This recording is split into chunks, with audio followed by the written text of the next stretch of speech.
I put on my nicest dress and spent the whole evening cooking. Finally, my daughter found a good man, I thought with a smile. When she left, she dropped a glove. Inside was a napkin that said, "Mom, please help me. You'll understand at the wedding." Before we continue, I just want to say thank you for taking the time to hear my story. If you're comfortable, let me know where you're listening from, and what time it is where you are. Now let me tell you my story. I put on my nicest dress, a deep navy blue sheath that I'd owned for 10 years, and spent the whole evening cooking. But as I smiled at my daughter Serena and her fiancé, Dr. Julian Vance, I felt a coldness in my stomach that had nothing to do with fear and everything to do with a deep, simmering rage. This was not a celebration. This was reconnaissance. For the last 3 months I had been playing the part of Augusta Gus Dubois, the simple 72-year-old grandmother, impressed and a little cowed by her daughter's new wealthy life. They had no idea who I really was. To them I was just a sweet old lady who made a decent peach cobbler. They had no idea that for 40 years I was the one in the boardroom, the one who navigated union strikes, the one who could smell a lie from a mile away. I had retired from that life, but the instincts had never retired from me. And I despised Dr. Julian Vance. "Augusta, this meal is simply a triumph," Julian said, his voice as oily and smooth as the expensive watch on his wrist. He was handsome, I'd give him that, but his eyes were cold, like a banker's. "Oh, it's just old-fashioned cooking, Julian," I said, pitching my voice to be a little softer, a little more simple. "I'm just so thrilled for my Serena. A doctor. My goodness." His mother Beatrice, who sat opposite me like a queen surveying a colony, gave a thin reptilian smile. "Yes, it is. Quite a step up. We are so pleased that Julian has found someone so malleable, someone to guide. Serena is a lovely, simple girl." I just smiled, nodding as if I agreed. Malleable. Simple. The words were daggers, and they were aimed at both of us. Beatrice, the matriarch of the Vance family, was a woman who wore her old money like armor, and she used it to make everyone else feel poor. I looked at my daughter, Serena. My brilliant, fierce girl who had graduated top of her class in architecture was a ghost. She was pale, thin, and she had a habit of flinching whenever Julian moved too quickly. She'd lost 20 pounds and she kept insisting it was wedding stress. I knew it was him. "We believe in good stock, Augusta," Beatrice continued, swirling her wine. "Our family has been in this city for generations. We value lineage. It's so important to know where people come from, don't you think? It determines everything." "Oh yes, ma'am," I said, playing the part. "My people are from down in Georgia. Just simple farmers, you know, but good hard-working stock." Beatrice's smile was all teeth. "How rustic. Well, Serena is a Vance now. She'll be learning our ways. And this wedding, it's going to be the event of the season." I watched as Julian placed his hand on Serena's. She smiled, but it was a brittle, paper-thin performance. Her eyes were hollow. I had come tonight needing to confirm my suspicions. And as I watched Julian cut my daughter's meat for her, as if she were a child, I knew this was not a marriage, it was an acquisition. The dinner ended with a performance of suffocating politeness. Julian and Beatrice couldn't wait to leave my small, quaint bungalow, to get back to their sterile high society world. "Augusta, a true delight," Julian said, kissing the air near my cheek. His hand was firmly on Serena's lower back, guiding her, herding her toward the door like a prize animal. "You take care of my girl," I said, my voice sweet. "Oh, she's in the best of hands," Beatrice said, not even looking at me, checking her reflection in the hallway mirror. "Mom," Serena said. Her voice was thin. She stepped forward for a hug, and it wasn't a hug, it was a vice. Her arms crushed me, her nails digging into my back through the fabric of my dress. It was a silent, desperate scream. "I love you, baby," I whispered, holding her. "I love you," she whispered back, her voice breaking. And then as she pulled away, she accidentally dropped her glove. A single cream-colored leather glove. I saw it. I saw her eyes flick down to it, then back to mine for 1,000th of a second. It was an order. Let it lie. "Oh, silly me," she said, her voice brittle. Julian, who hadn't noticed, was already steering her out the door. "We'll get it next time, Mom." "Of course, dear. Good night." I stood at the door, waving, the perfect simple grandmother, until their long black car disappeared down the street. The moment the taillights vanished, I shut the door, locked the deadbolt, and my face hardened. I walked to the glove. I did not stumble upon the note. I knew it was there. I picked up the glove, my hands perfectly steady. Inside, just as I suspected, was a small folded napkin, my own. I unfolded it. The handwriting was my daughter's, but it was jagged. Terrified. Mom, please help me. You'll understand at the wedding. The words hit me not with panic, but with a cold, clarifying rage. The dam of my suspicion broke, and all I had left was the icy, terrible certainty of the truth. Please help me.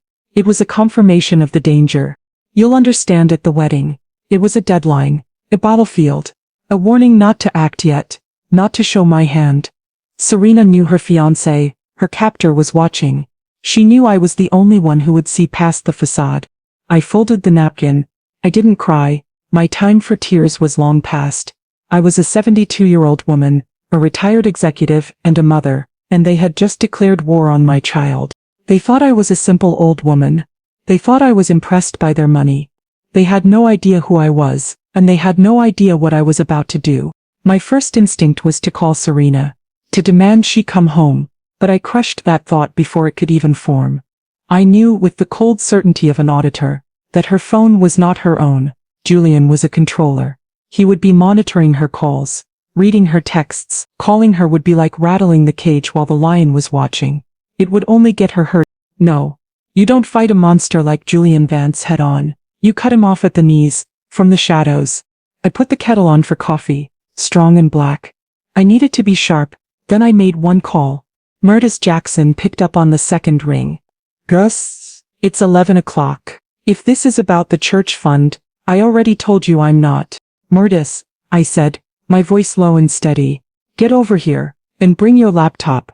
The Vances are dirty and we're going to clean them out. There was a pause.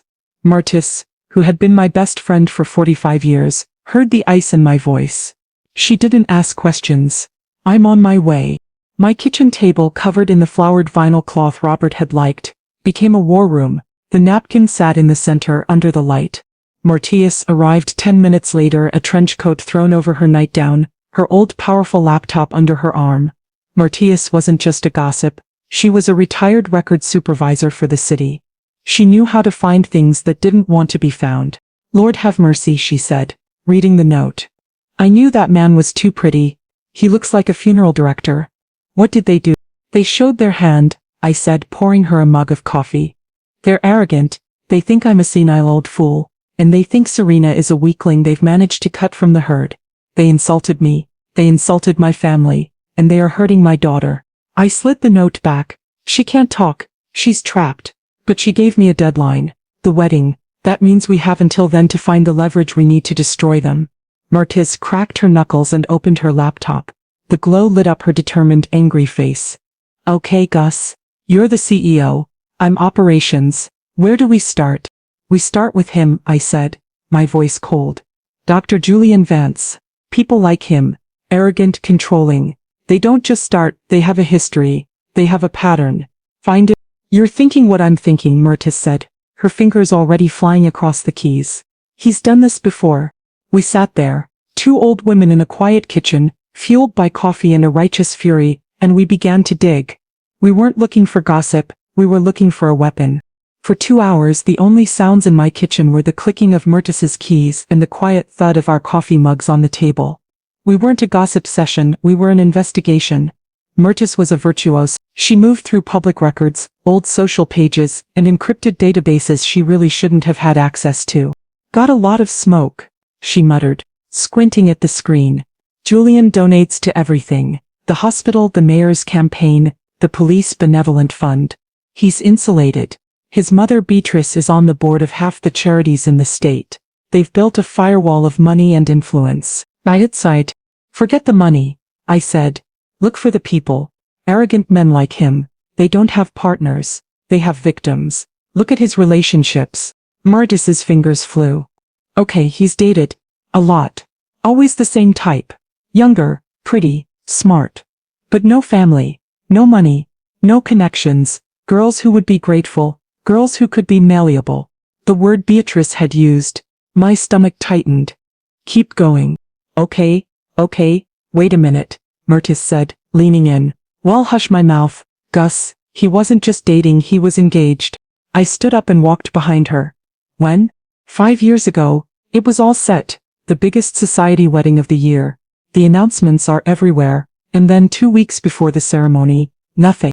Mortis clicked on a link. It was a clipped terse announcement from the Gazette Society page. The wedding of Dr. Julian Vance and Miss Alara James has been mutually postponed. Mutually postponed, I scoffed. There is no such thing. That's a cover story. What happened to Alara James? Martis was already typing the name. Let's see. Alara James, 25 at the time.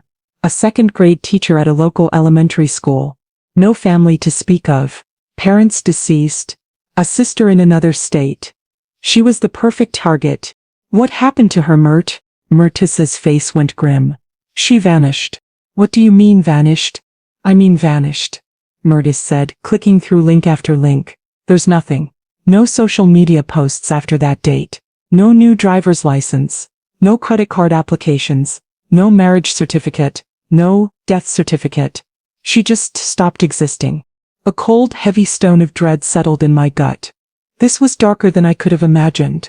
He didn't just break up with her, I whispered. He erased her. We had a name. Alara James. A ghost. This is the pattern, I said, pacing my kitchen as the first gray light of dawn started to break. He finds a smart, beautiful woman with no family to back her up.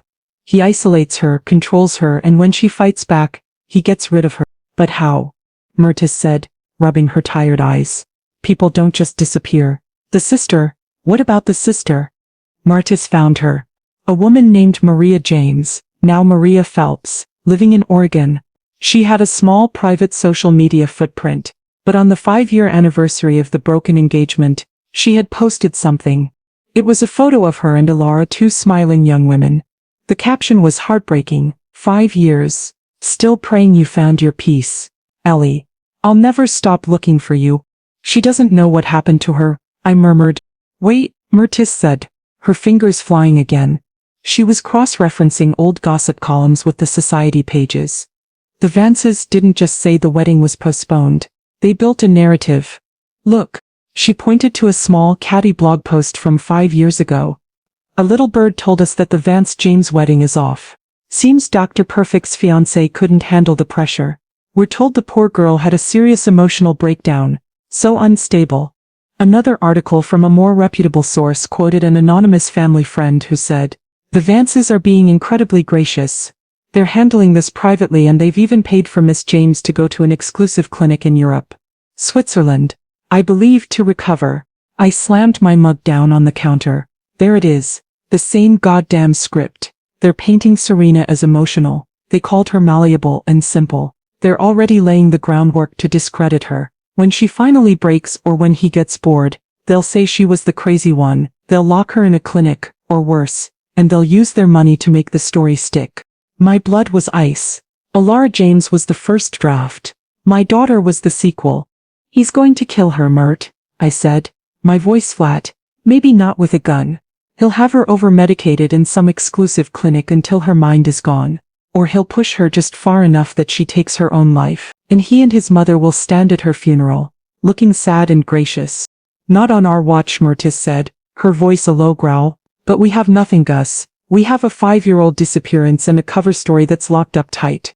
Then we have to get inside, I said. I looked at the napkin. Serena knew I would understand. She was trapped in that house, and she was trying to leave me a trail. How? Mertis asked. That place is a fortress. You don't break into a fortress, I said, my mind clicking into place, the old boardroom general taking over. You get invited in, and I know exactly how. They think I'm a simple poor old woman. They think I'm beneath them, and that arrogance, that's the key to their front door. My plan was simple. I would use their arrogance against them. I would become the most pathetic, fawning, poor relation they had ever seen. I waited a day. I let them think I was still basking in the glow of their generosity. Then I called the Vance estate. I did not ask for Julian. I asked for the head of the household. I asked for Beatrice. When she came on the line, her voice was like ice cubes rattling in a glass. Augusta. To what do I owe the pleasure? I pitched my voice to be a little shaky, a little frail, and full of pathetic awe. Oh, Mrs. Vance, Beatrice. I was so overwhelmed by your lovely home, and by By everything. I didn't get to thank you properly. That's kind of you, she said, the boredom evident in her voice. And I continued, I know it's not much. My family, we're simple folk like I said, but we have a tradition. My grandmama, she started a wedding quilt. And my mama added to it. And I added to it when I married my Robert. I put a little tremble in my voice. It's the only real heirloom our family has. And I'd be so honored if I could bring it to the house. For Serena. My something old for her. There was a long heavy silence. I could hear her thinking. I could hear the smirk forming on her face. A pathetic handmade quilt from the poor side of the family. It was the perfect gesture of submission. It was exactly what she would expect from someone like me. It confirmed her power. Augusta, she finally said, her voice dripping with condescending sweetness. That is charming. What a quaint tradition. Very well. You may bring it by tomorrow, at 2 o'clock. The decorators will be here, so you cannot stay long, but I will allow it. Oh, thank you, Mrs. Vance. Thank you, I gushed, playing the part until it made my own skin crawl. I hung up. I'm in, I said to Martis, who was sitting across from me. A quaint tradition? Martis scoffed. That woman needs a brick to the head. Okay, so you get in. Then what? You can't just start snooping. I don't have to, I said, walking to my linen closet. I pulled out the quilt. It was real. It was beautiful. And it was the last thing my mother made. Serena knows this quilt. She knows what it means to me. When I show it to her, she'll know I'm there because she called me. She'll know I'm there to fight. I folded the quilt. She couldn't talk at my house. She'll be watched at hers.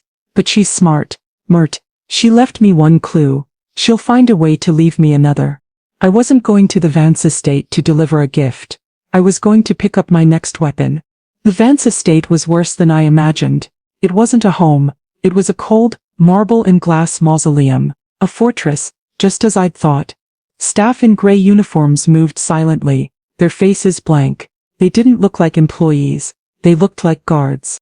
Beatrice met me in the grand, echoing foyer. She was dressed in a beige pantsuit that probably cost more than my car. Augusta, she said, not moving to greet me. How prompt. I brought the quilt, I said, holding out the heavy, cloth-wrapped bundle. Charming. Put it on the console, she said, waving a dismissive hand. The staff will move it to Serena's room later. She's terribly busy with a fitting at the moment. My heart sank. She wasn't even going to let me see her. Oh, I said, my voice full of disappointment. I was so hoping to give it to her myself. To explain the stitches. That won't be possible. Beatrice began, but just then Julian's voice boomed from the top of the grand staircase. Mother, the wedding planner is here. She has questions about the exact shade of white for the gruta. Oh, Augusta, you're here.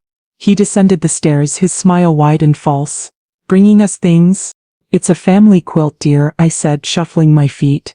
How sweet, he said, his eyes cold. He looked at his mother, the planner. Mother. She's waiting in the garden room. Beatrice let out an exasperated sigh.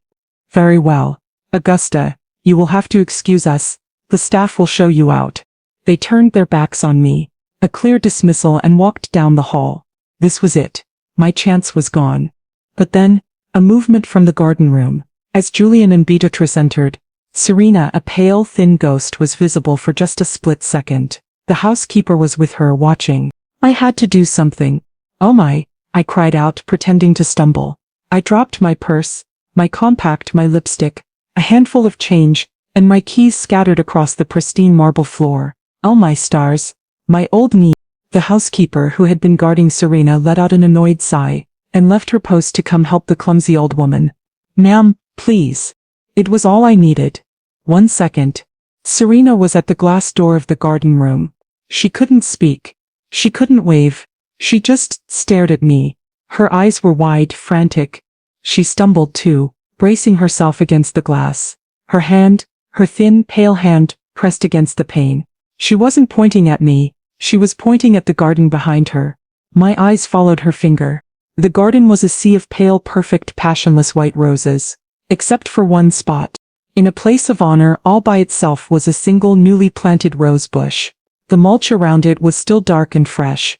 Its blooms were a deep, dark, horrific blood red. Serena's eyes were locked on mine. She tapped the glass. Once, twice. Look there. I've got it. I've got it, the housekeeper said, forcing my things back into my purse. Thank you, dear. You're a lifesaver, I said, my heart hammering. Beatrice? And Julian returned. Augusta, are you still here? Just leaving, I said, my mind burning with the image of that single blood-red rose. Thank you again for your time. I left the house, my hands shaking. I had my next clue. Serena was a brilliant girl. She had just told me exactly where to look. I drove away from that marble prison, my hands gripping the steering wheel so hard my knuckles were white. The image of that single blood-red rose was seared into my mind. It wasn't a choice. It wasn't a landscaping preference. It was a threat. I got home. Martis was waiting, a fresh pot of coffee already brewed. She took one look at my face and her half-joking demeanor vanished. You found it, she said. It wasn't a question. She showed me, I said, my voice low and shaking with a cold, compressed fury. One bush, all by itself. A new one, blood red. Martis's face went pale. Oh, Lord God. They think they're so smart, I said, pacing my small kitchen. The floral vinyl felt like it was humming under my feet. They think they're untouchable, Julian, with his surgeon's hands and his cold, dead eyes. Beatrice, with her bloodlines and her armor of money. They're a team. He's the monster and she's the one who cleans up the mess. She's the groundskeeper. The new bush, Martis whispered, her mind catching up. You don't think? I don't think, I snapped. I know. He's done this before, the ghost. Alara James. Martis was already at her laptop, her fingers flying. Okay, a rare blood-red rose. I can work with that. You can't just buy something like that at the hardware store. You have to go to a specialist.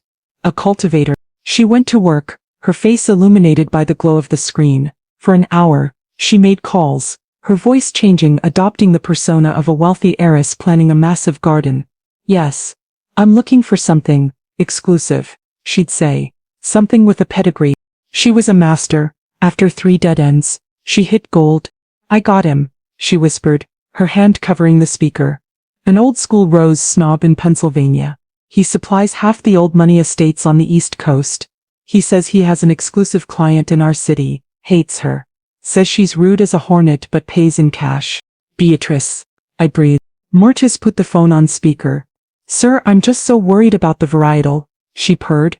I need something with history. What did you send to the Vance estate? The man's voice was reedy and annoyed. The Vances, yes. Demanding woman, only ever wants one thing. The black midnight rose. It's an heirloom, almost black, looks like a blood clot in the sunlight. Very dramatic, very gothic. My heart stopped. How specific, Martis said. Is it a popular order? Hardly, the man scoffed. It's a nightmare to cultivate. But that woman, Beatrice Vance, she places an order every few years, always in cash, always demands delivery in an unmarked truck, left on the service road. No receipts, no invoices. I've sent her 12 bushes over the last 5 years. Martis and I locked eyes. 12. Wait. The man said, and I heard him tapping on a keyboard. She's consistent. I'll give her that. Placed her first big order 5 years ago. And then, she just ordered another one. A single bush. Shipped last month. Martis hung up. The silence in the kitchen was thick, heavy, suffocating. 5 years ago, when Alara James vanished. Last month, when Serena got engaged. It's not a garden, Mert, I whispered, the horror of it settling on me like a shroud. It's a graveyard. I didn't sit down. I couldn't. I felt a vibration, a cold, violent energy that started in my chest and went to my fingertips. I had spent 40 years in boardrooms, facing down men who thought they were sharks. They were nothing, they were goldfish compared to this. This was a new, cold, reptilian kind of evil. He's not just killing them, I said, my voice a hollow echo in the small room. He's collecting them. Martis looked sick. She got up and poured 2 shots of the brandy I kept under the sink for medicinal purposes. She handed one to me. Drink? I drank it. The fire in my throat did nothing to warm the ice in my veins. Think about it, Mort, I said, setting the glass down. The arrogance, the pure, unadulterated arrogance. He doesn't hide his victims. He plants them. He puts them on display. He turns them into trophies he can look at every day. 12 bushes, Murtis whispered. Gus, you don't think there are 12 girls? No, I said, my mind racing. No, that's too many, too sloppy. He's a surgeon. He's precise. Alara, the first one. The 12 bushes were a statement, a memorial to his first great victory, his first perfect act of control. I looked at her, but the new one, the single bush, that one is different. That one is a threat. That's the one he showed Serena. That's the one she pointed to. Martis's eyes widened in dawning horror. He's telling her. He's showing her what happens if she tries to leave. He's letting her know, this spot is for you. That's why she's so terrified. I continued, the pieces clicking into place. It's not just that he's controlling, it's that he's already shown her the grave he's prepared for her. He's making her look at it every day, the wedding. My God, the wedding isn't the beginning of her life, it's the end of her chances. The moment she says I do, she's legally his. Her identity is gone. She's Mrs. Julian Vance, and when she vanishes, who will question it? They'll use the same script, Murtis said, catching on. She's emotional. She's unstable. She had a breakdown after the wedding. They'll say they sent her to that clinic in Switzerland to recover, and no one will ever hear from her again. We were no longer just fighting for Serena's freedom. We were fighting for her life. We have to go to the police, Murtis said, grabbing her coat. No. I said, my voice sharp. I held up my hand. You can't. What do we tell them? A theory about a rosebush. A story from a nursery owner who gets paid in cash? The Vances own the police. They own the judges. We'll make one phone call, and Beatrice will have that garden dug up and paved over with concrete by midnight. All we'll do is sign Serena's death warrant. We will accelerate the timeline. Then what do we do, Gus? We can't just wait for the wedding. No, I said. My eyes drifted to the phone. We don't wait. We have to get proof. We need something from that garden. Something from Alara. The police won't believe a theory, but they will believe evidence. You can't get back in there. You've already played your quilt card. A cold, thin smile touched my lips. Oh yes, I can. Beatrice and Julian, they're classists. They despise me, but more than that, they despise my commonness. They are so repulsed by my simple rustic ways that they can't see the threat, and I'm going to use that disgust as my key. I waited until the next afternoon. I called the Vance estate. This time, I didn't ask for Beatrice. I asked for the housekeeper. This is Augusta Dubois, I said, my voice trembling and frail. Oh dear, I am just so embarrassed. I was so flustered yesterday. I left my family quilt, but that's not why I'm calling. The housekeeper's voice was flat. How can I help you, Mrs. Dubois? Well, it's just, when I was there, I was talking to Mrs. Vance about my simple family traditions, and she was so kind. I had to choke back a laugh.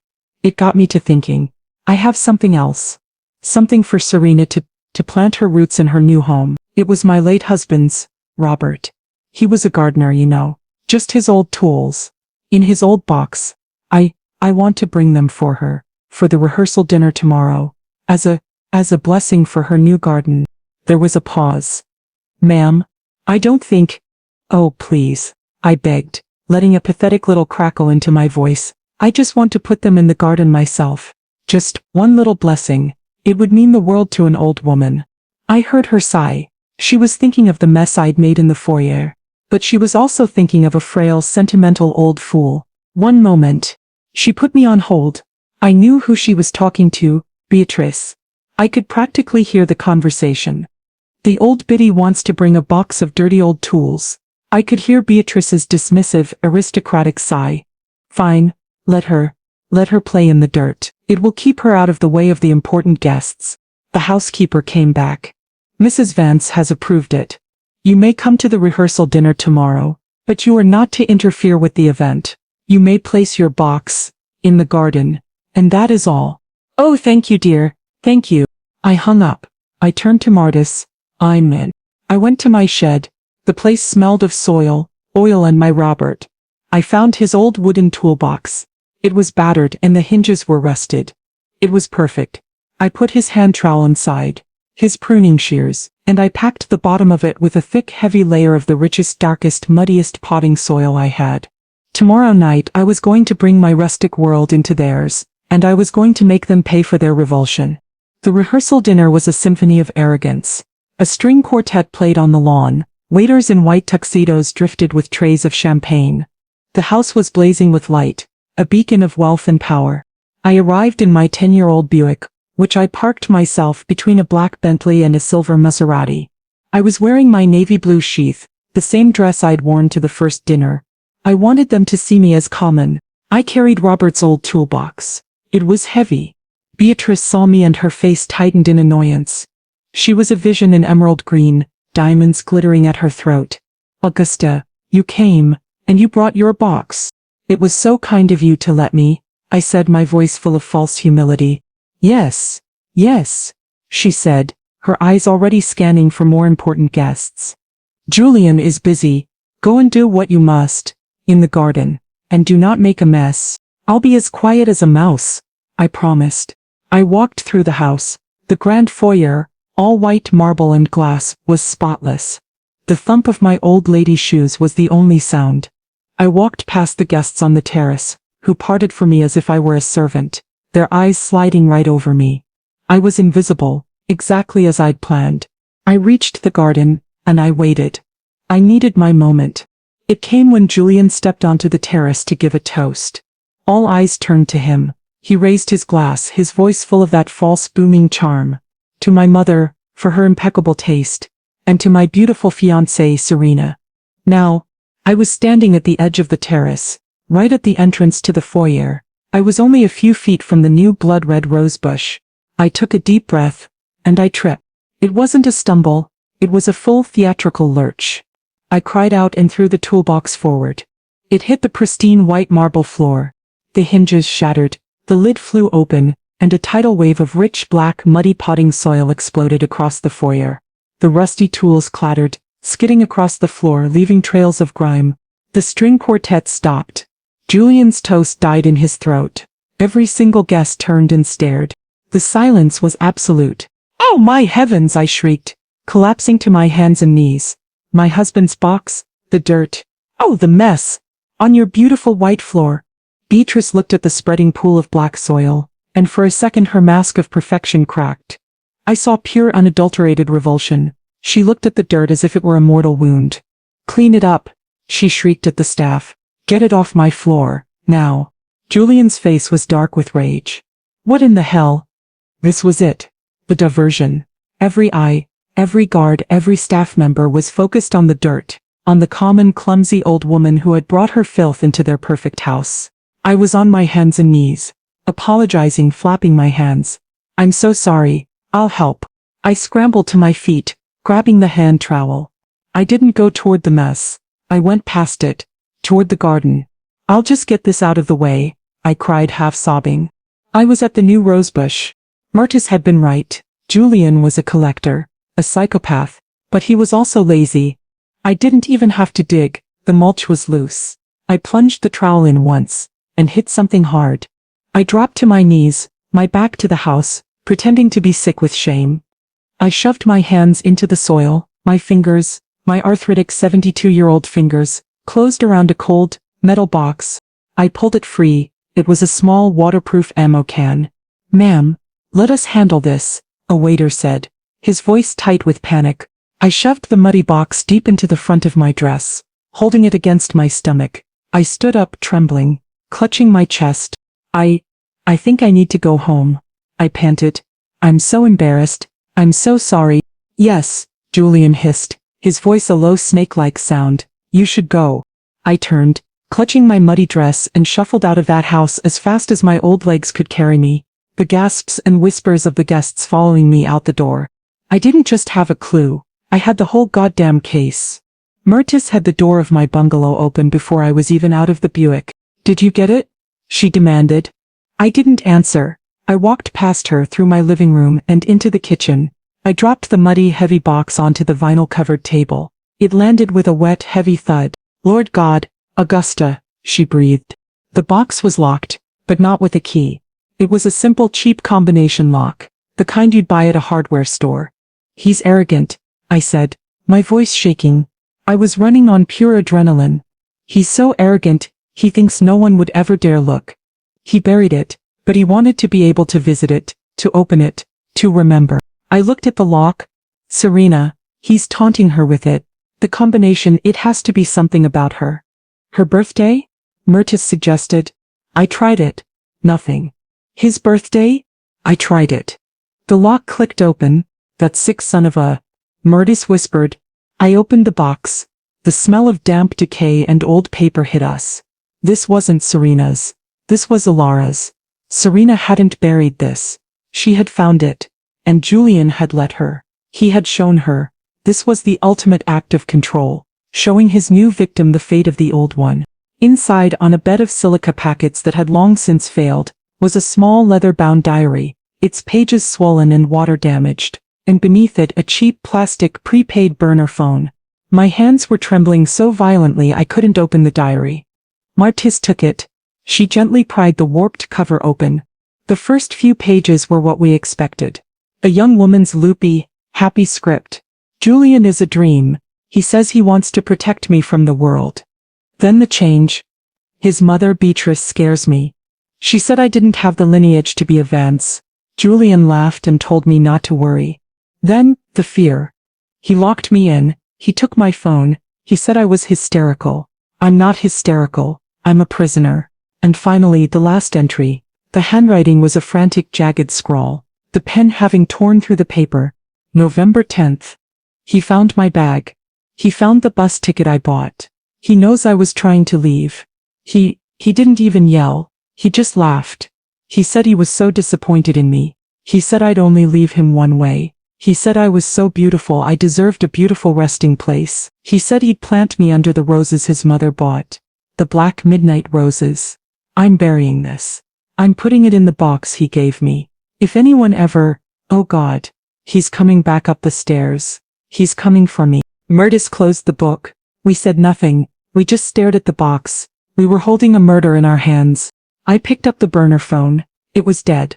Myrtis found a universal charger in her purse. We plugged it in. The screen flickered to life. There was no call history, no contacts, but there was a folder of unsent messages, drafts, all addressed to a single number, labeled Mom. Mom? He's going to kill me. He said he'll bury me where no one will ever find me. Mom, it's Beatrice too. She's the one who suggested it. She said I was a loose end. Tell them to look under the roses. The black midnight roses. Please, Mom. Please help me. The messages had never sent. The phone had been buried before it could get a signal. This wasn't a trophy. This was Ilara's testament. I stood up. The grandmother was gone. The executive was gone. All that was left was a cold primal rage. He didn't just kill her. I said, my voice a terrifying low monotone. He let her hope. He let her write these messages, knowing they would never send. He buried her alive with her unanswered prayers. I looked at Myrtis. This isn't just justice. This is revenge. We didn't call 911. We didn't go to the local precinct. The Vances had those people in their pocket. Myrtis made one call. William, it's your Aunt Myrtis. I need you. Not as a cop. As a nephew. I'm at Augusta Dubois' house. And we have a body. Detective William Stokes was Myrtis's nephew. A bulldog of a man in the homicide division. And one of the few cops in the city the Vances couldn't buy. He was at my door in 15 minutes. We laid it all out on my kitchen table. The muddy diary, the phone, the nursery receipts, the timeline. He read the diary entry. He read the unsent texts. His face, hard to begin with, became granite. Ilara James. He said. She was a cold case, handled by the Missing Persons Unit 5 years ago. The Vance's lawyer shut it down, said she was an unstable runaway. This is a confession. He stood up, his hand on his weapon. I'm getting a warrant. I'm taking a forensics team to that estate right now. We're digging up that whole goddamn garden. No? My voice was quiet, but it stopped him cold. He turned and looked at me. Augusta, he said, his voice gentle but firm. This is a murder investigation. This is my job. And I am telling you, detective, that if you go there tonight you will lose. I said, my voice as cold and hard as his. You'll go with your warrant. Their high-priced lawyer will meet you on the lawn. He'll tie you up in motions. He'll claim the evidence is inadmissible. He'll say it's a forgery planted by a jealous old woman. And while you're fighting him in court, Julian and Beatrice will be on a non-extradition flight to Switzerland. You'll have their lawyers, but they will be gone. And my daughter, they will take my daughter with them. He knew I was right. The frustration on his face was answer enough. This isn't just about justice, detective, I said, stepping closer. This is about destruction. Their power isn't just their money, it's their name, it's their reputation, it's the impeccable taste Julian was toasting tonight. If we are going to take them down, we cannot do it in the dark, we have to do it in the light. In front of everyone.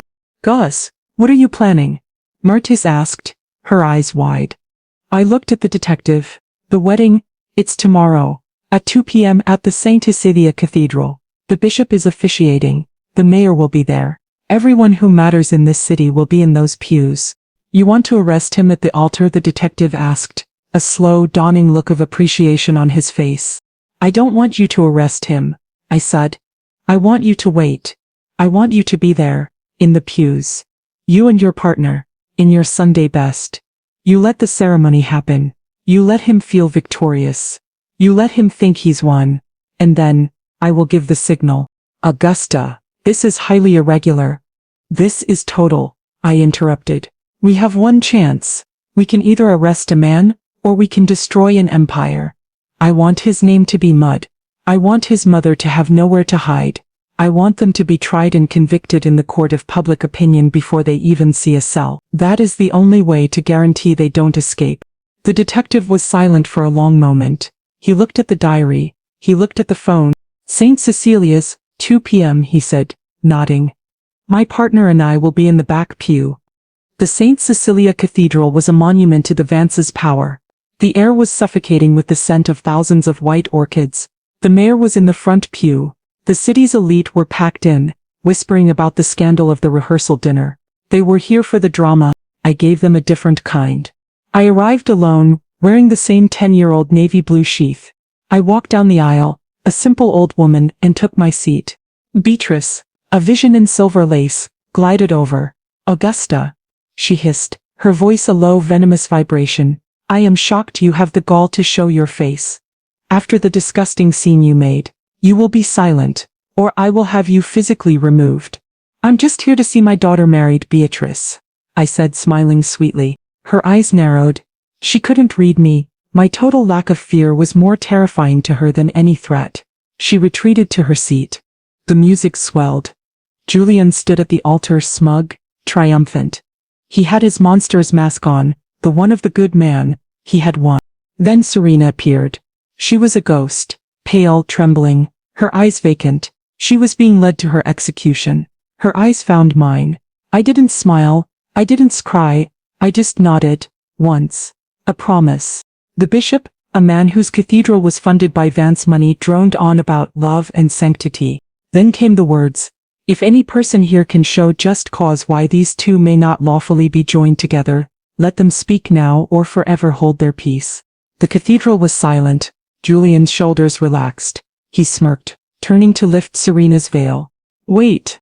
My voice was not a shout. It was a blade. It cut through the silence sharp and clear. Every head in the cathedral snapped to me.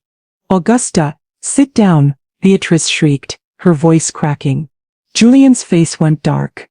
What is the meaning of this? Get her out of here. I apologize, Bishop, I said, standing up, my back straight. But I have a reading. I was told I couldn't bring my quaint quilt. I was told I couldn't bring my dirty tools. But I brought one last heirloom, a story, about family. I walked calmly to the front, past the sputtering bishop. I was not holding a Bible. I was holding a muddy, leather-bound diary. What is that? Julian snarled. A reading, I said, opening the book. From Ilara James. The name hit the room like a gunshot. The mayor flinched.